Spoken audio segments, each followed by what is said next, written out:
اهلا وسهلا. في هذا الفيديو هذا غادي نتكلموا على العائله ديال دنيا باطمه. وعلاش كنقول لكم العائله ديال دنيا باطمه؟ لان خصكم تسمعوا اشنو واقع وشنو كيروج عليهم عبر مواقع التواصل.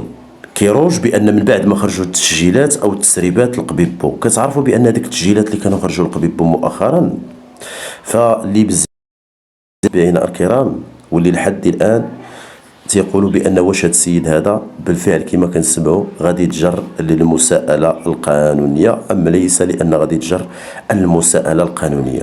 غادي نعطيكم التفاصيل وانتم لان اليكم التعليقات. اول حاجه كنسمعوا بان اخبار كتروج الاصدقاء بان قبيبو هرب. هذه القضيه ديال دخلت ليش العقل؟ كيفاش قبيبو غيهرب؟ علاش غيهرب هذا؟ واش غيهرب من العداله؟ واش غيهرب من العائله ديال دنيا باطمه؟ الاخبار اللي كتوردنا دابا واللي كتروج كيقولوا بانهم الاصدقاء بان هذا السيد هذا هرب، ولكن من بعد ما مشينا وبحثنا وحاولنا نبحثوا ونشوفوا اشنو واقع غادي نلقاو بان لا اساس ليه من الصحه، يعني لا اساس ليه من الصحه. متتبعينا الكرام، غير باش نحطوا النقاط على الحروف، باش نحطوا النقاط على الحروف المغاربه والمغربيات يعرفوا اشنو واقع، لان هذا الشيء كامل لا اساس له من الصحه. بالفعل خرجوا له تسجيلات، هاد التسجيلات اللي خرجوا فهما باينين وواضحين، تسجيلات لانهم كارثيين بالمعنى الكلمه، تسجيلات خطيرين. ولكن المشكل والخطير في الامر الاصدقاء مازال لحد الان ما كاين لا استدعاء ديالو ولا التحقيق معاه. لو كان غير التحقيق مع هذا الشخص هذا او التحقيق معاه او ربما اشياء من هذا القبيل غادي نكونوا راه تنشرات في جرائد الكترونيه. علاش كنقول لكم لان جرائد الكترونيه؟ لان الخط راهم جرائد متابعين الخبر ديال قبيبو ولانه منشروا على قبيبو واكدوا على قبيبو. متتبعينا الكرام، بالفعل لان هذا الكلام اللي كنقول لكم حقيقي، تابعين القضيه ديال قبيبو من الاول حتى الاخير. لانهم علاش؟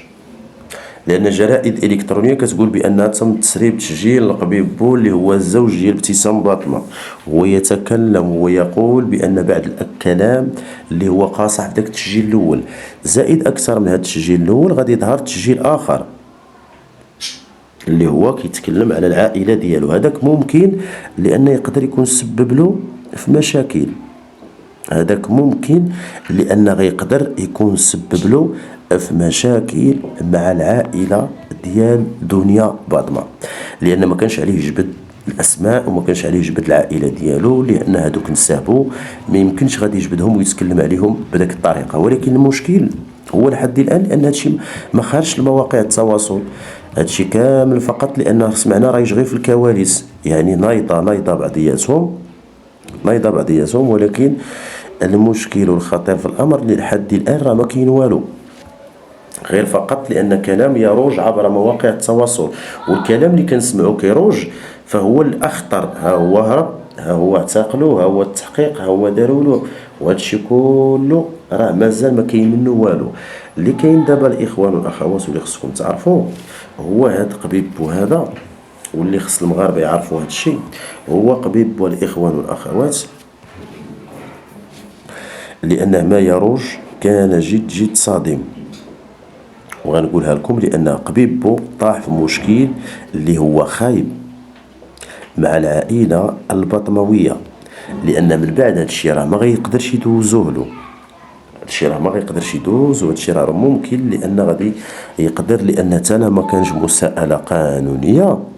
أنا كنظن بأن خوتي المغاربة كنظن بان انا ما كانش مساءله قانونيه مع هذا الشخص هذا، راه ممكن الشيء اللي خص الاخوان والاخوات يعرفوه، راه ممكن لان غادي يقدر هذا الشخص اللي كنتكلموا لكم عليه، لان الخوت غادي يقدر يكون وقع له مشكل مع العائله ديال دنيا باطمه، لان العائله ديال دنيا باطمه من بعد ما خرج هذا التسجيل هذا واش ما غيوصلش ليهم؟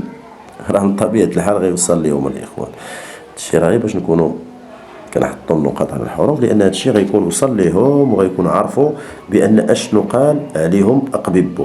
اذا ممكن لان يدوزوا هذا الشيء الا مشات تبين بان هذا الشيء ما منه والو او فيه ذكاء اصطناعي كما كيروج عبر مواقع التواصل الاجتماعي دابا، لأن ما يروج إخواني أخواتي الأعزاء كيقولوا بأنه يقدر يكون الذكاء الاصطناعي، شي على حسب ما يروج عبر مواقع التواصل الاجتماعي كيقولوا بأنه ممكن يكون هذا الشيء فيه ذكاء اصطناعي.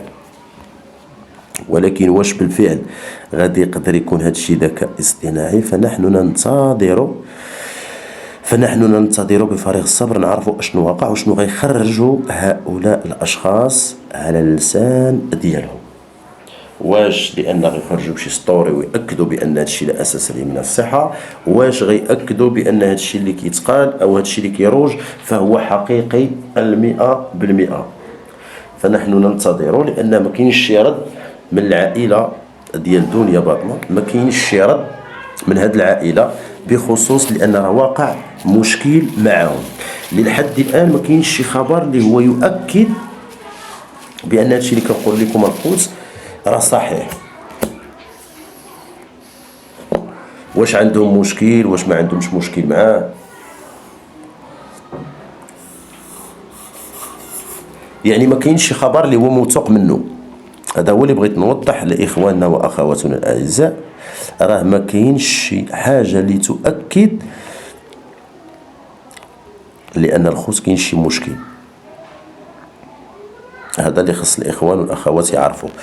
اذا غير باش نحطوا النقاط على الحروف ونكونوا كنحطوا لكم الخوت ونأكدوا لكم اشنو واقع، والله يدير شي سويه الخير، لان احنا ما غنبغيو حتى شي واحد شي حاجه اللي غادي تضرو، ما غنبغيو حتى شي واحد شي حاجه اللي خايبه.